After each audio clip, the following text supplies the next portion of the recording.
Hello and welcome to Bending Perspective, a podcast about different takes on Avatar the Last Airbender. I kind of lost my intro over this episode. So today's a bonus episode. We have a new cast member, Lydia.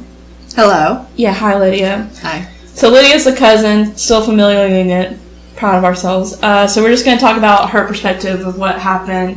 Her growing up with Avatar, we are the same age for reference, and we're going to talk about episodes up to this point, and we're also joined by... Me, Adrian. Yeah, she had to finish drinking her alcohol, so might be some different content in this show. Okay, so Lydia, what was your experience with Avatar? Well, I remember it very clearly in our childhood. Like, I have a very distinct memory of the finale coming out because my family was heading on vacation. Mm-hmm. And I was so worried that I was going to miss the finale because we were driving and I really wanted to catch it, and we just caught it right in time. And I remember watching the finale, like, final parts, and I remember watching season 2 a lot with you. You loved that one, especially when we had the DVDs and when it was going on those trips for gymnastics. And then I rewatch Avatar all the time, like whenever I'm feeling stressed, especially about like school or finals. I feel like I need to remind myself there's something good in this world. Okay, wow. And just get that Uncle Iroh wisdom. Yes, Uncle Iroh. We actually rewatched the whole series last summer when I was studying for the MCAT. That's a true story. I remember we accidentally skipped the Avatar Day episode. I have no idea how we missed it. Yeah, we did. But we did rewatch the whole series, and then I'm the only one in the family that has seen all of Legend of Korra. Yeah, you're the only one. Rewatched the first episode, the first season a lot too. So. Yeah, we liked the first season. I watched the first season of Legend of Korra. Yeah, first season's very solid. I have some opinions about Legend of Korra, but this is about Avatar. Yeah, and I love it. Absolutely love it. Cool. So, this also fun fact: Lydia is also an English major, just like mi madre. So this is the English major edition with the reluctant science person in the middle of it. So what are your favorite... We'll dive into just some of your favorites.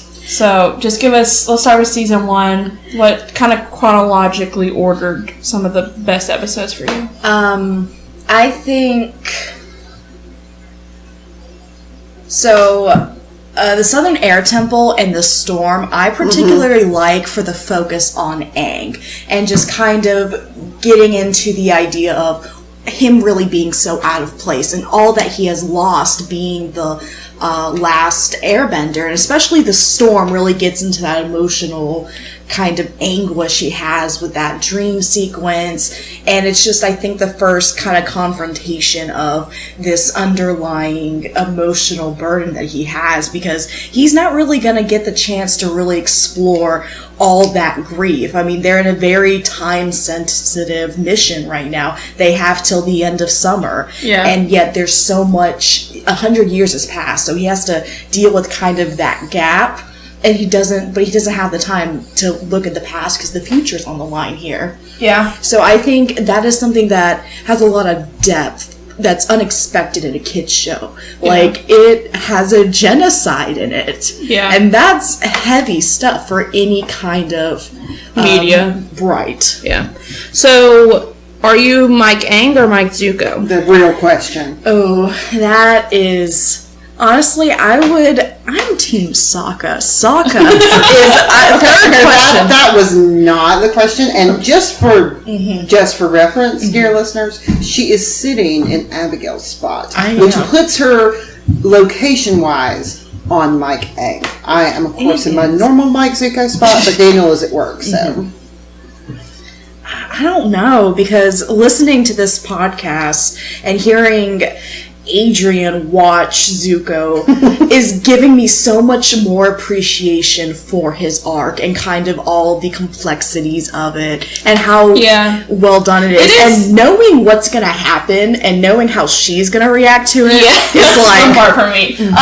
It's interesting, though, because I feel like when you're it's interesting to see Mom's perspective as an older person. Sorry, Mom. Watching the show. As older, I mean not a kid. Right. I was not exposed to it at a young age like you were. You don't have any nostalgia for it. I don't. Yeah. I'm appreciating it brand new. It's a very critical kind of. Also, you have this skill set of the critical reading that you get from our major, and kind of also how degree. That's true. That's true. But how we approach things is kind of a different mindset. And I guess that's why I latched onto Zuko so early, because I have a strong need to follow complex characters through a journey. Yeah. And Zuko was the one that was presented in very early in the season. And that's why, I went into it with no predetermined notions, really. I had a little bit of knowledge because I'd watched that stupid movie. Oh, why do you keep bringing it up? But I had a little bit of knowledge. But I didn't have, a lot. So I didn't know would I fall in love with this character or that character. And I also tend to love good, well-written, well-rounded female characters who have a lot of agency, and Katara definitely does. So I appreciate that. No damsel in distress tropes or anything like that. Not here. So I was really thinking, I didn't know which character I would latch onto. I latched onto Zuko so quickly, almost from the first scene, because I saw, wow, there's something deep going on. See, inside. but that's what's interesting to me, because I feel like when I first watched it, I did not latch onto Zuko till at least mid of season 2. Really? Yeah. No, instantly. Instantly. I liked him, but I didn't like him in the way that, I don't know, I feel like when you're a kid, first season Zuko, you are legitimately not a fan. You don't like him. He's a bully. He's mean. He's very much even his character design is kind of scary. Yeah. The dark armor, the scar, that is kind of color-coded as this bad guy, especially with the much more young, approachable, fun guy, Aang. That is the guy that little kids are going to latch onto. But and maybe it's just, years and years of studying story structure, too, because he was almost set up to me in the beginning.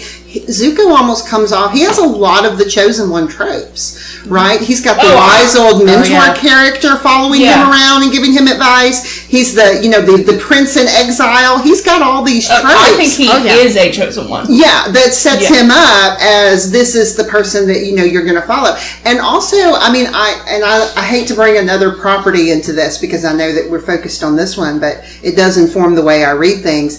I think that I may not have latched onto Zuko as much as I did if I were not such a huge fan of Brandon Sanderson's Kaladin, because there is another character who is obviously dealing with depression, dealing with all kinds of things and emotional things that are happening, and that's one of my favorite literary characters in all of existence. So I saw glimpses of Kaladin in Zuko, maybe, and maybe that would inform some of that. I think if I watched Avatar for the first time as a teenager, I would stick to Zuko way faster than he's got the teen it's an age thing. It may be. And like I said, it was instantly for me, I just knew that this was the character that I cared more about what was, not that I didn't care what was happening, because I know Aang is driving the story. And it's not that Aang isn't written complexly either. See, but the thing is, I think that's what's great about this show, is they equally are driving the story. They are. And that's why I love where we are right now,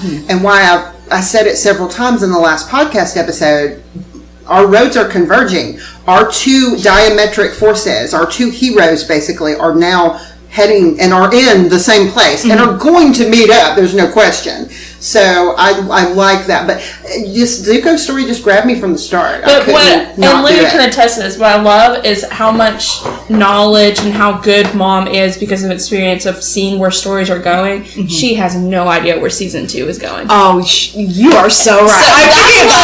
So that's what I love about this show is that she has no clue. Oh, yeah. Which, tells you about the story writing that I don't want to be able to predict everything that's happening. Yeah, that's boring. But you're going to get a general idea of how a season's going to go. Usually I can, yes. Yeah. I think she's going to love where it's going to go. It's great. Okay, so we talked about the storm and Southern Air Temple. What other episodes in season 1? You're a big fan of the finale. Yes, the finale. I've been doing kind of your bracket game, following along, and for me, the Water Tribe Siege really held on. And the singular thing that just the scene, just the way the visual storytelling involving the death of the moon spirit is absolutely stunning. The blood red moon, as Abigail described beautifully, then the black and white, and then the fire being the only illumination, but with then Aang and the ocean spirit forming this monster, and that scene is incredible to me. So how do you feel about our girl Yue? Because we had some mixed emotions. I text Emily my live reactions as I listen, and I was like, Adrian and Abigail need to put some respect on Yue. I was like, don't come for my girl, because she is a princess, yes, and is obviously not pleased with the situation, and I can't blame her, especially for being at most 15, already engaged to this terrible guy, and then she meets Sokka. And then her kind of letting herself have these feelings, even though it's not right, but ultimately she chooses duty over her own life. Yeah. In order to set the world back to balance. I mean, when the moon was gone, she restored it at the cost of herself. Yeah. And I really appreciate how they don't forget about Yue, especially for Sokka. I like that. I do like that. She's not like the throwaway. We didn't fridge her. Yeah, no, she is the moon spirit now, and that is some respect. It is. She's present in the story still. And that's why I love the swamp episode, because the swamp is such an interesting location. Especially this idea of Katara and Sokka. Like, all three of them saw important female characters in their swamp visions. That's true, they're all girls. Oh, it is interesting. I noticed that. And for Katara and Sokka, it was both someone they lost. And Katara seeing her mother, that emotional wound is something that is so present with Katara. And then I know that the leader was male and all, but the Water Tribe, maybe the Southern more than the Northern, strikes me as being very matriarchal in a way. I see a lot. Yeah, you see Grand. Yeah, you feel have to remember the men are gone. The men are gone. I know, but it just seems like, at least in the Southern Water Tribe, Katara was revered as being a female bender, and in the Northern Water Tribe, they were kind of like, yeah, whatever, go heal people, shut up, sit down.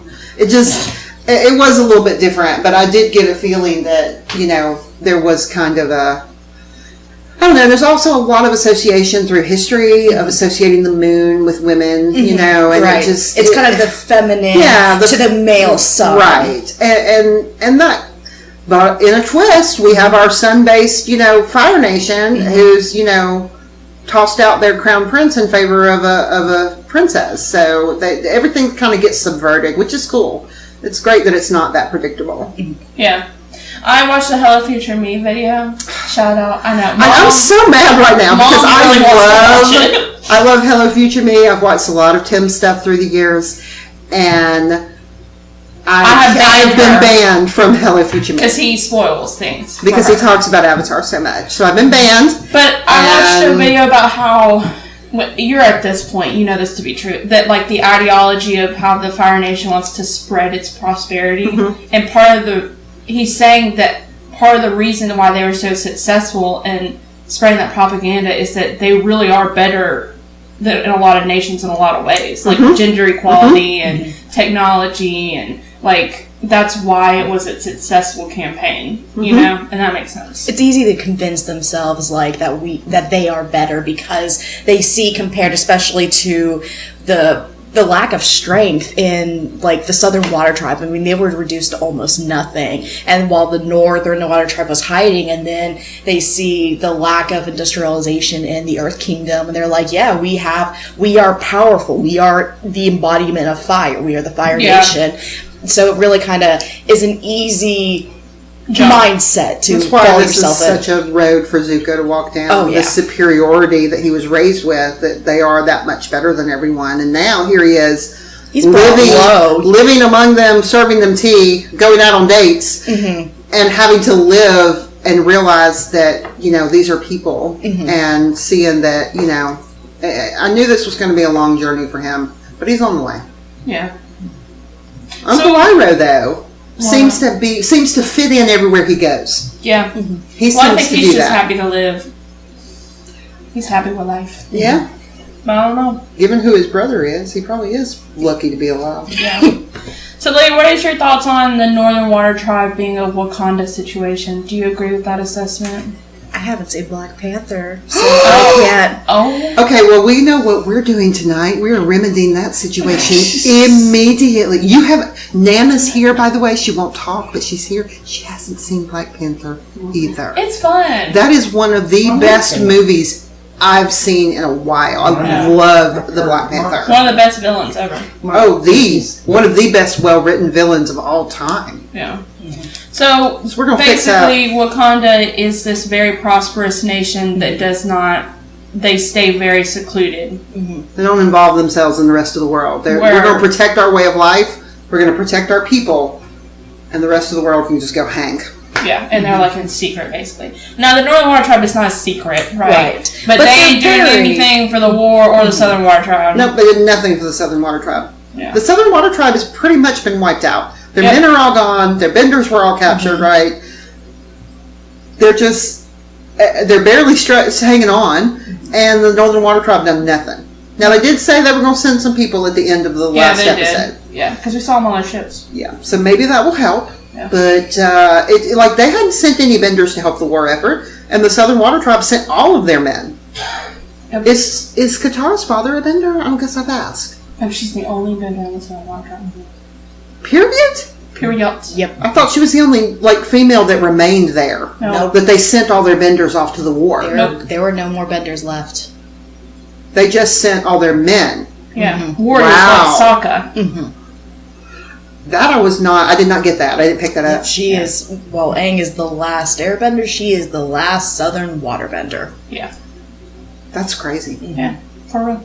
Okay, so season 2. What episodes do you like in season 2? Up to Tales of Ba Sing Se. Right. I love Blind Bandit. That is the most iconic entrance you can have. It's pretty small good. blind girl who stands up, calls this giant wrestler a wimp, and then kicks his butt immediately. Does not break a sweat. I mean, can you exhibit more iconic behavior than that? Yeah, my girl holds up a library. Also, fun fact, so they wrote the character of the Boulder based off of Dwayne "The Rock" Johnson. That was pretty obvious. So they wanted him to actually voice the character, but he couldn't. So that would have been a double. So many. Then he should. Maybe he'll cameo in the live version. Wrestling, someone who wrestles with Dwayne "The Rock" Johnson does voice the Boulder. Oh, wow. He's an actual wrestler. That's great. I love that. But when she calls him the Pebble. I love everything about Toph. One of my favorite cut scenes, when they cut to another scene, is when after Toph and Aang were captured, and Toph's parents are freaking out, and they're like, "Oh, my poor helpless daughter, she must be so scared." And immediately cuts to Toph trash talking them while she's in this metal cage. She's like, "Why don't you just fight me?" She's like, "I beat you once before, I'll beat you again." And then she takes them all out. It was really great. But I love the complexity of Toph.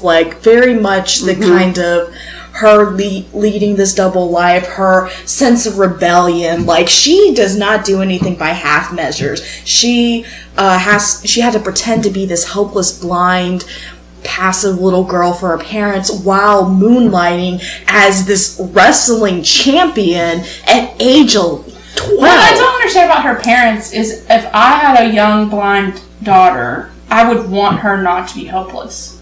I don't get why they want her to be helpless. Well, I think there's kind of maybe this sense of... If she learns earthbending, she could hurt herself. So let's just teach her enough to keep it under control. They don't see her beyond her disability. Like, they very much see that she cannot extend beyond that. And also, it's probably kind of this sense of, like, family honor, and also, it's not good for their image and their nobility to have a blind daughter. Like, very much, I think there's kind of this sense of... because they hid her. They didn't want anybody to know about her. If you're a bender, do you know it? Is it pretty obvious from a young age? Is it? I don't know if we have that information yet. I don't know. Because, Toph obviously never had sight, but learned to use her bending from a to be only 12, she's very proficient. She had to have been able to do that for a very long time. That had to be how she learned to see the world, period. Mm-hmm. I think that's absolutely true. Okay. Yes. So she's always used her earth bending to see the world from birth. Yeah, she was definitely born blind. Mm-hmm. Well, I knew she was born blind, but is she born with the ability to bend? Yes. It's it's not like Sokka can't become a bender. Right. You're either born with it or you're not, and if you are born with it, it manifests pretty early. I think that's different for everybody. I don't really know. We don't really have a set kind of, like, all benders. There's some later scenes that give you some flashback information. We've seen young children bend. Yeah, we've seen playing games. And I don't know if we're having if we have like a 1-year-old like summoning fire, but definitely by age 5, probably. I would say, by the time they're... Would be tough for the firebenders, wouldn't it? Right. That's a steep learning curve. What about the little baby airbenders just flying around? The monks had their work. So for reference though, we saw Katara when she was young, but nobody taught her, so she did not have very big skill, right? Mm-hmm. You definitely have to learn it. So it might, and so I have seen like an airbender kid might sneeze and jump up like 2 feet, right? But they won't just they can't flying. Control it yet. So that's the interesting thing about this magic system is that it's innate. There's a difference in skill level, and that difference in skill level doesn't seem to be entirely tied to what kind of and how much training you got. Because surely Zuko and Azula got the best of the instructors that there were, and yet Azula is better. Azula is a prodigy. She's a prodigy. She's also a very good example of like a gifted kid, like kids you push because they show promise really young. So I'm really curious, and you probably won't tell me. I probably won't. No. When and how did Zuko become so good with those swords? Yeah, it's a good question. Because a lot of people don't, Zhao didn't know. No.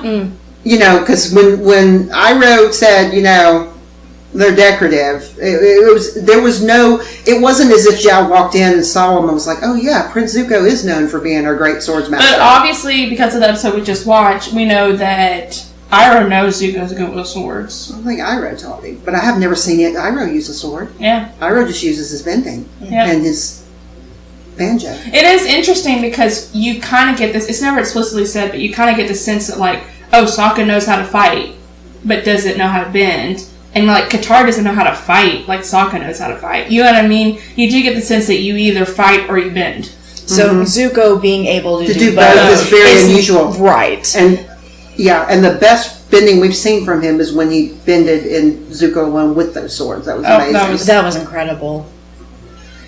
I love to watch him with those swords. I guess it is, and maybe that's something he took up and found because he knew that he wasn't as good as Azula at bending, but this was something he could excel at. Maybe. I don't know, but I find it very interesting that it seems to be unusual and that other people in the Fire Nation don't seem to know that he can do it. So I wonder,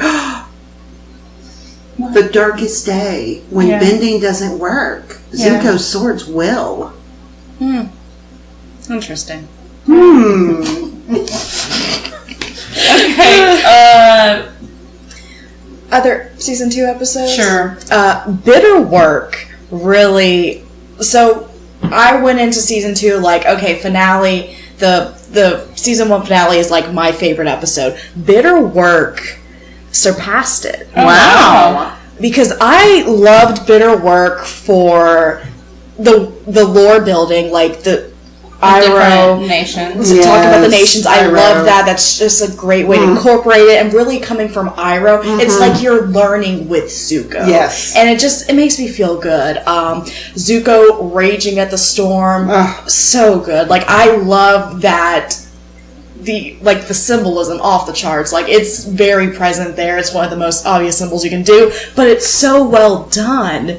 Like, yeah, Zuko's the only one that, like, talks to the... He's the only one we see, like, talk to the universe, I guess. I don't know. Do you know what I mean? Right, we don't get a lot of religion, really. It's almost... Yeah, it's a little odd, in a way, but didn't Azula... Somebody said something about the universe in one of the recent episodes. Somebody talks about it as if it's a being. Sokka talks about karma. Yeah. right. I'm thinking of a different... I'm thinking of... You know what episode I'm thinking of? End of season 2. Yeah. So I think that's where but there's more of a sense of spirituality. It's way more spirituality than Like there's the spirit world, and there's definitely the closest thing they kind of get to a god is the power of the Avatar. Right. But he is a deity. Right. Like, he's very much... They respect him and revere him, but don't worship him. They do not worship him. Nope. Like, the closest they thought Aang has ever seen worship was Avatar Day, and look how that turned out. Yeah. With my girl Kyoshi. Oh, iconic. But Bitter Work was, I think, a great episode of also seeing just teaching styles, because you have Katara's positive reinforcement. Yes, very bless good. Katara for just being gentle with Aang, which is very much her personality. And then Toph's teaching was just well done, very much quintessential Toph. Yeah. And I like the subversion of, you think this is not working out, she's not really a good teacher, but she taught him exactly what he needed to know. What I loved is at the end where Katara said you tried positive reinforcement. I love that she tried it her way. She was still yelling at him. Right. You know what I mean? Being positive. Yeah, but it was positive. And it did work. So they were both right. And Iroh's teaching style is very different from the other two as well. Iroh's is very patient, very listen, and very, no, this will benefit you, just listen. Yeah. You know, he's very, and we see him do that with other people. In Tales of Ba Sing Se, we see him do that as well. We haven't covered that episode yet on the podcast, but we see him just being, this very empathetic and very calm style with everyone, and it just very much fits what we see of him. But there's more to him than meets the eye. I'm sorry, but all the secret society stuff, there's more going on. When you get a name like Dragon of the West. Yeah, there's more going on. To bring Sanderson back into it, he's totally Dalinar. He's got a really bad past, but he did some horrible things in his youth, but he's just a all-around great guy. Yeah. I hope he doesn't disappoint me. And I hope that they don't go down the trope of killing a mentor character just to give Zuko more angst, because I would be very mad. Yeah. Well, we'll never just know. have to see. Well, we know. You don't. You don't. But also the Sokka content. I also... Sokka provides such great comic relief, but Daniel did say that Sokka kind of gets the butt of a lot of the jokes, and that's also, I think, one of the reasons why the library has become my ultimate favorite standing right now, because of seeing Sokka's tactical mind. Like, him actually thinking of the bigger pictures, like, we're gonna have to invade the Fire Nation, and him using Aang's idea of a vacation against him to find the library, and also library That is books. true, I didn't think about that. Sokka does think about things that the others don't, and I love in one of the more recent episodes, it's like, we need to do something, we need a good idea, and they all turn and look at him. Oh, yeah. So they recognize that he comes up with the idea. Well, he's really the leader in a lot of ways. Yeah. Yeah. Which I really appreciate, because you think Aang being the title character the Avatar would be the leader, but no, it's... I think they addressed that in Jet. Remember in the beginning? Right. Like, what makes you the leader? Aang's the leader. Right. But it is funny because they do... Aang is the opposite of a leader. I know! Never be They are, but they do... When it's time for crunch time, they do defer to him. They do, and when we get to the chase, for example, it's Aang's idea to split up, and they go along with it. And that's my favorite. I don't know if I said this in the other podcast. Right. Of the series so far, that's my favorite Aang moment. is when he runs out of, Appa leavings. Yeah. And he sits down just calmly and just waits for what's to come. Yeah. And he, at that point, had every reason to presume that he was going to have to face all three of them. Yeah. And he just sits and waits. It's like, this is what it's going to take, and this is what I'm going to do. But I love that because, we've seen a bunch of, every one of them, we haven't really seen it from Toph yet, but that's understandable. We see them lead in different situations, which to me is very realistic, right? And I think it makes a well-rounded group. Like, they each have their strengths of where somebody's failing, somebody else can. And I just think it gives each character a moment to shine. And I really appreciate it. Like, we got the Aang episodes, we got the Sokka episodes, the Katara episodes. Yeah. And I think it just makes for an incredible cast. I think that's one of the strengths of this series, is that almost every single character can hold up on their own. Yeah, the series won their awards on characters. Mm-hmm. Absolutely. I also love that, it's like the desert recently was a Katara leadership episode. Definitely. And it makes sense that Katara would need to be a leader when everybody else has kind of lost hope, right? That's when Katara needs to be the leader. That's where she shines. Like, that's her kind of position, kind of the idea. Like, if you look on TV tropes, like, the team breakdown, like, you have the hero, the planner, but then the heart of the team is definitely Katara. Like, she has all of the idealism and the sense of hope. And it's needed. Like, you have to have that reminder.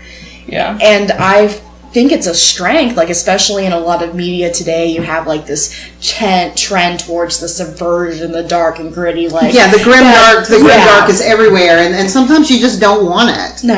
Yeah. Sometimes you're just like, I'm done. I just don't want to read another story where everything is horrible and hopeless. And they all die in the end, but no, and they're still fighting, and even in these moments is so good. Like, I think the kind of the desert arc with, like, the library and the desert right behind it, those were such good back-to-back episodes.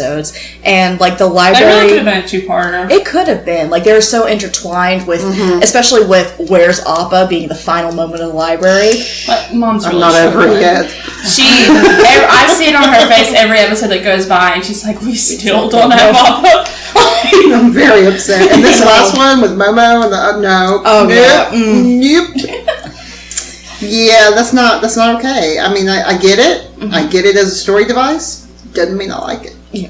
Well, I think for a series this long, which is a relatively short series, it is very short. This is a long time. It is. Mm-hmm.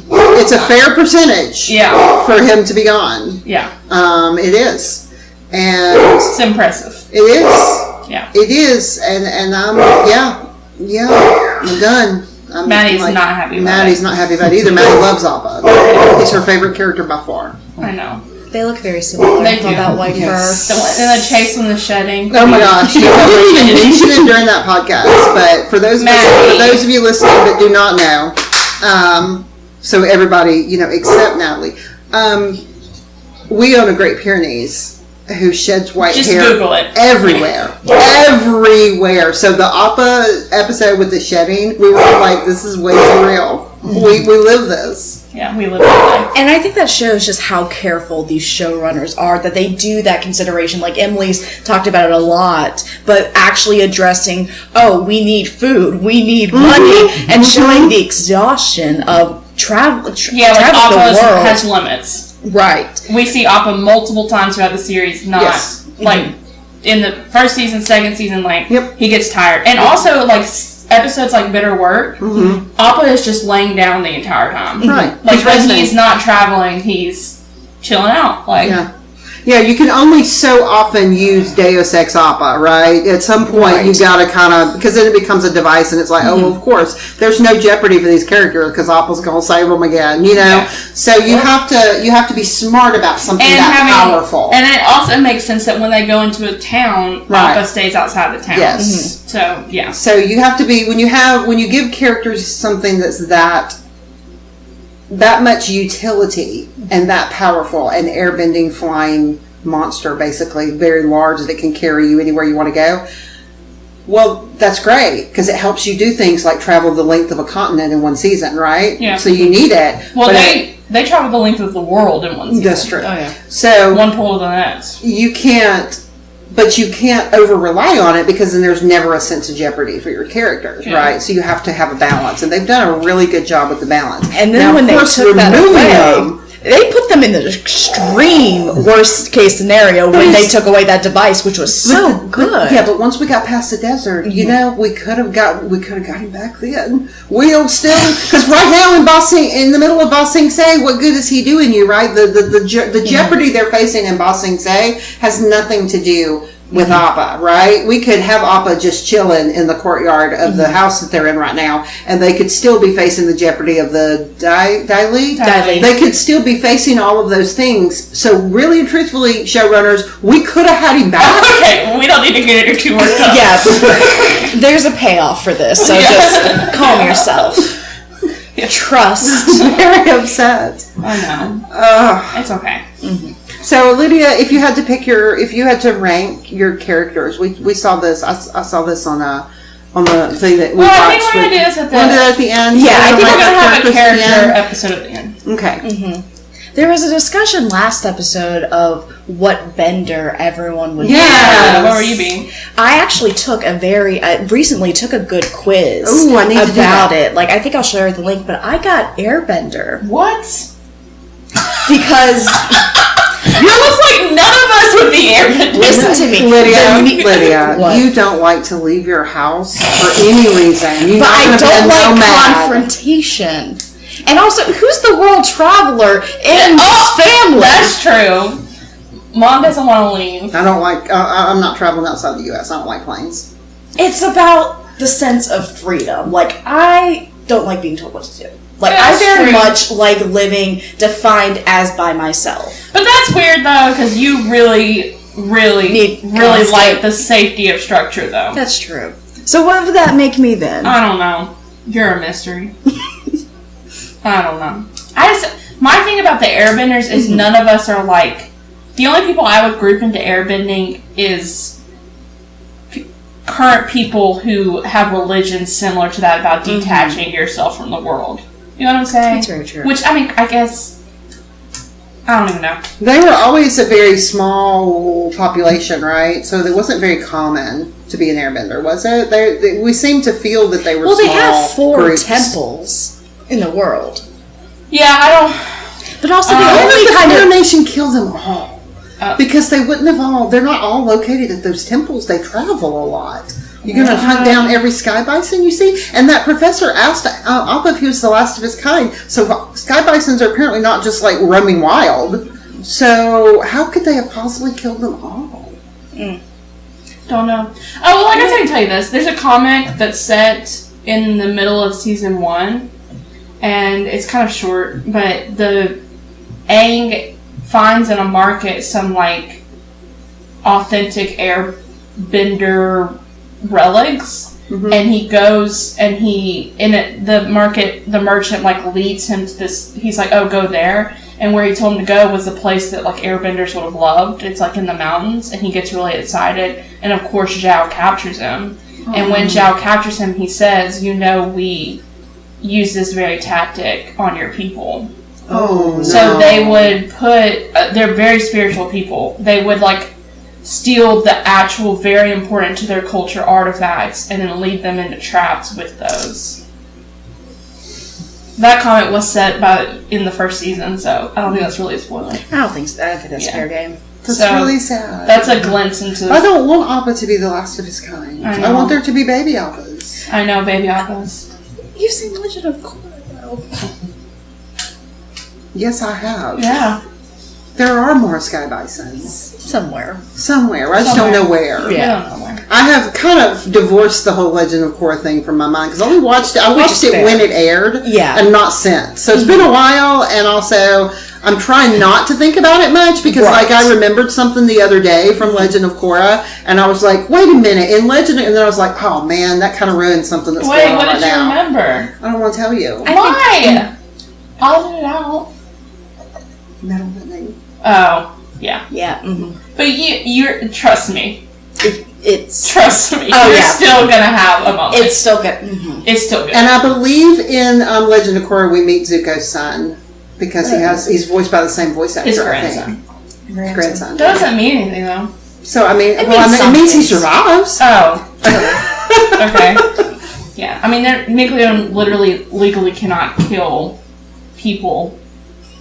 You know what I mean? Aang held the skull of his former teacher in his No, hands. but they can't, like, you know how Zhao, we didn't see him, like, die? He was dragged underwater by an eldritch monster. You don't know. He could have been on an island somewhere.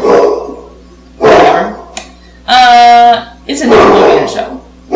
It's a Nickelodeon I know. show, so she's, yeah. Yeah. Yeah. That's why I told you when they gave Zuko that backstory that he was not going to be a villain, not long term. See, and that's the stuff you don't pick up as a kid. No, Yeah. not as a child. You as a kid, that's, they're making an interesting villain. Yeah. Alright. Well, that was fun. We're going to have Lydia back on after everything is over and we can talk more freely because right now we have to be very careful about what we talk about. It's all because of me. Because you're ignorant. I'm learning. I'm fixing my ignorance. Y'all won't let me fix it at the rate that I would like to fix it That's because you correct. won't let me watch anything else. Yeah, Mom's very So it's upset. really kind of Abigail holding you back. And Daniel. And Daniel, because So- right now They're Emily the and weak I. links. I do have to work next week though, but I have to work in some of the evenings, but I'll be home by 7:30. So. Yeah. But you know, being the teacher off in the summer gives me a lot more time. Yeah. And I'm just hanging out till school, so. Alright, that was fun. Yeah, it was fun. There's no really way to end this. Oh, Lydia, you have to come out with an outro. Oh no. And I knew deep down, like as soon as I agreed to do this, you would put me on the spot. I even tried to get my dad to come up with something and pass it off as my own. It's hard. But I don't have. Ugh. You have to say something. I came up with something, but I can't say it because What? it's not. Because they haven't gotten to that episode yet. Okay, well, So you're boring. I'm sorry. Alright, bye. Bye. Well, I guess we're